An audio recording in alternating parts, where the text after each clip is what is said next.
नमस्कार। आज के इस विश्लेषण में हम एक ऐसी प्लेबुक खोलने वाले हैं जो बड़े बड़े इंडस्ट्रियल हादसों को रोकती है। सोचिए, जब हम कॉम्प्लेक्स केमिकल प्लांट्स या रिफाइनरीज की बात करते हैं तो वहां एक छोटी सी चूक भी कितना भयंकर रूप ले सकती है ना? इसलिए आज हम पूरे जोश के साथ इस विषय में उतरेंगे और समझेंगे कि इंडस्ट्रियल रिस्क असेसमेंट आखिर काम कैसे करता है। ये प्रोसेस इतना स्ट्रक्चर्ड है कि इसके नियम जानकर आपको हैरानी होगी कि हर छोटी से छोटी डिटेल पर कितनी बारीकी से ध्यान दिया जाता है। अब सबसे बड़ा सवाल ये उठता है, आखिर ये इंडस्ट्रियल फैसिलिटीज किसी भयंकर तबाही को होने से पहले ही कैसे प्रिडिक्ट और प्रिवेंट कर लेती हैं? यहाँ दांव पर सिर्फ पैसा नहीं, बल्कि इंसानी जान और हमारा पर्यावरण दोनों होते हैं। और इसका जवाब सिर्फ हवा में तीर चलाना नहीं है, बल्कि एक बेहद ठोस सिस्टमैटिक तरीका है। तो आइए इस तकनीक को और करीब से समझते हैं। तो चलिए फटाफट देखते हैं हम आज किन 5 हिस्सों पर चर्चा करेंगे। पहला, HAZOP आखिर है क्या? दूसरा, इसकी टीम और टूल्स। तीसरा, इसकी स्टेप बाय स्टेप मेथडोलॉजी। चौथा, रिस्क को कैलकुलेट करना। और आखिर में सेफ्टी को एक एक्सेप्टेबल लेवल तक कैसे लाया जाए। बढ़ते हैं अपने पहले हिस्से की तरफ। ये HAZOP आखिर क्या बला है? देखिए, कॉम्प्लेक्स इंजीनियरिंग एनवायरनमेंट्स में जहां खतरा हर वक्त मंडराता रहता है, वहां हमें एक बेहद सख्त और स्ट्रक्चर्ड मेथडोलॉजी चाहिए होती है। HAZOP यानी हैजर्ड एंड ऑपरेबिलिटी स्टडी बिल्कुल वही है। ये किसी भी प्रोसेस की एक ऐसी सिस्टमैटिक स्टडी है जिसका एक ही मकसद है, उन डिविएशंस या भटकाव को पकड़ना जो आगे चलकर किसी हादसे का कारण बन सकते हैं। प्रोसेस और टेक्निकल सेफ्टी प्रोफेशनल्स के लिए ये एक फंडामेंटल टूल है ताकि इंसिडेंट्स की संभावना को प्रैक्टिकली कम किया जा सके। अब आते हैं दूसरे हिस्से पर। इस हाई स्टेक्स प्रोसेस के लिए हमें कैसी टीम और टूल्स की जरूरत पड़ती है?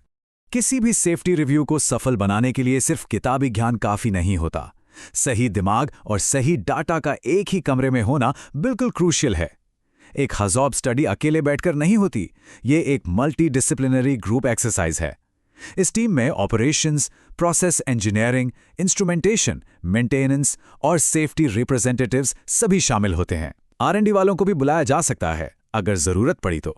लेकिन सबसे ध्यान देने वाली बात यह है कि एक प्रोसेस सेफ्टी प्रोफेशनल ही हमेशा इस डिस्कशन को लीड करता है और अक्सर वही स्क्राइब यानी लिखने का काम भी संभालता है। लेकिन सिर्फ एक्सपर्ट्स को टेबल पर बिठा देने से काम नहीं बनता। कुछ बेहद जरूरी डॉक्यूमेंट्स वहां होने ही चाहिए ताकि किसी भी तरह का गेसवर्क ना चले, जैसे एज बिल्ट PNIDs, SOPs जिसमें इक्विपमेंट टैग नंबर्स हों, interlock matrix, reaction data, MSDS, ये सब बिल्कुल अपडेटेड होने चाहिए। सोचिए, अगर इन डॉक्यूमेंट्स में जरा सी भी गलती हुई तो पूरा का पूरा रिस्क असेसमेंट गलत दिशा में जा सकता है। क्योंकि ध्यान रहे, HAZOP ये मानकर चलता है कि इक्विपमेंट डिजाइन पहले से ही ठीक है, ये कोई प्रोसेस डिजाइन वर्कशॉप नहीं है। तीसरा हिस्सा, द HAZOP मेथडोलॉजी, एकदम कदम दर कदम। यहां से असली एक्शन शुरू होता है। सेफ्टी टीम्स किसी भी पोटेंशियल इंडस्ट्रियल डिजास्टर को इन 5 क्रमिक कदमों के जरिए सिस्टमैटिकली डिसमेंटल करती हैं। Node creation, process deviations, causes, consequences और आखिर में रिस्क रैंकिंग। चलिए इन्हें एक एक करके खोलते हैं और एक प्रैक्टिकल एग्जाम्पल के साथ समझते हैं।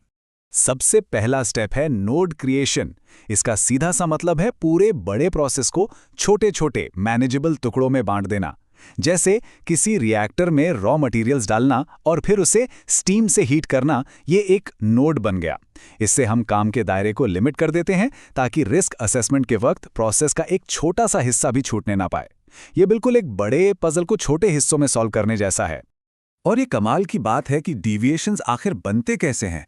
जब हम मोर, लेस या हाई जैसे गाइडवर्ड्स को टेम्परेचर या फ्लो जैसे प्रोसेस पैरामीटर्स के साथ मिला देते हैं तो हमें मोर टेम्परेचर या लो फ्लो जैसे स्पेसिफिक प्रोसेस डिविएशंस मिलते हैं। मैल ऑपरेशन के असर को पकड़ना ही HAZOP का मुख्य मकसद है और यही डिविएशंस आगे के गंभीर सवालों की नींव रखते हैं। अब डेविएशन तो मिल गया, तो सोचना है कि भाई ये हुआ क्यों, यानी इसके कॉजेज क्या हैं।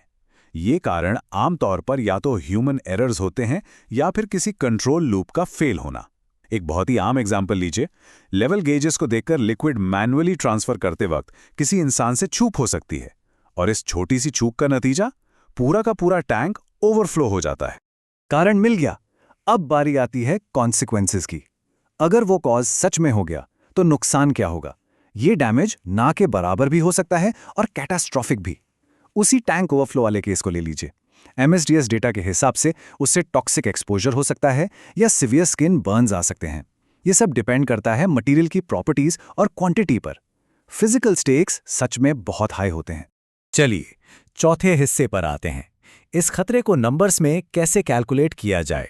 तो क्रूशियल पॉइंट यह है कि अब तक हमने जिस पोटेंशियल डिजास्टर की बात की उसे क्वांटिफाई कैसे करें। ये रिस्क रैंकिंग एक सेमी क्वांटिटेटिव मैथ्स पर चलती है।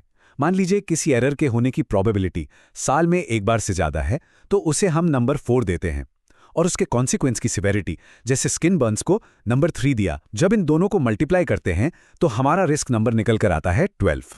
अब इस 12 नंबर का हम आगे क्या करते हैं? इंजीनियर्स इस नंबर को एक स्टैंडर्ड 5x5 रिस्क मैट्रिक्स पर प्लॉट करते हैं। जहां प्रोबेबिलिटी और सिवियरिटी आपस में इंटरसेक्ट करते हैं, वहां से हमें खतरे का लेवल पता चलता है। इस मैट्रिक्स से रिस्क को ऑब्जेक्टिवली 3 कैटेगरीज में बांटा जाता है: एक्सेप्टेबल, अलाप या फिर अनएक्सेप्टेबल। एक तरह से ये खतरे को मापने का यूनिवर्सल थर्मोमीटर है। आखिरी और पांचवा हिस्सा, सेफ्टी को एक्सेप्टेबल लेवल तक कैसे लाया जाए। सब कुछ आइडेंटिफाई करने और कैलकुलेट करने के बाद मेन गोल क्या होता है? ओवरऑल रिस्क को घटाकर ALARP यानी as low as reasonably practicable range में लाना। देखिए, केमिकल कितना खतरनाक है ये तो हम नहीं बदल सकते क्योंकि वो उसकी प्रॉपर्टी है, लेकिन सेफ्टी टीम्स सेफगार्ड्स का इस्तेमाल करके कॉजेस की फ्रीक्वेंसी को जरूर कम कर सकती हैं, और जैसे ही फ्रीक्वेंसी कम होती है रिस्क नंबर अपने आप एक्सेप्टेबल रेंज में गिर जाता है। और हां, ये ध्यान रखना जरूरी है कि ये कोई एक बार का प्रोजेक्ट नहीं है। एक बार इनिशियल प्रोसेस स्टडी हो गई तो हर 3 से 5 साल में इसका रूटीन रिव्यू होता ही होता है। और अगर इस बीच प्लांट में कोई बड़ा प्रोसेस चेंज हो जाए तो सेफ्टी इंपैक्ट चेक करने के लिए एड हॉक बेसिस पर फिर से हैज़ परफॉर्म किया जाता है। ये कंप्लीटली एक ऑनगोइंग सेफ्टी कमिटमेंट है।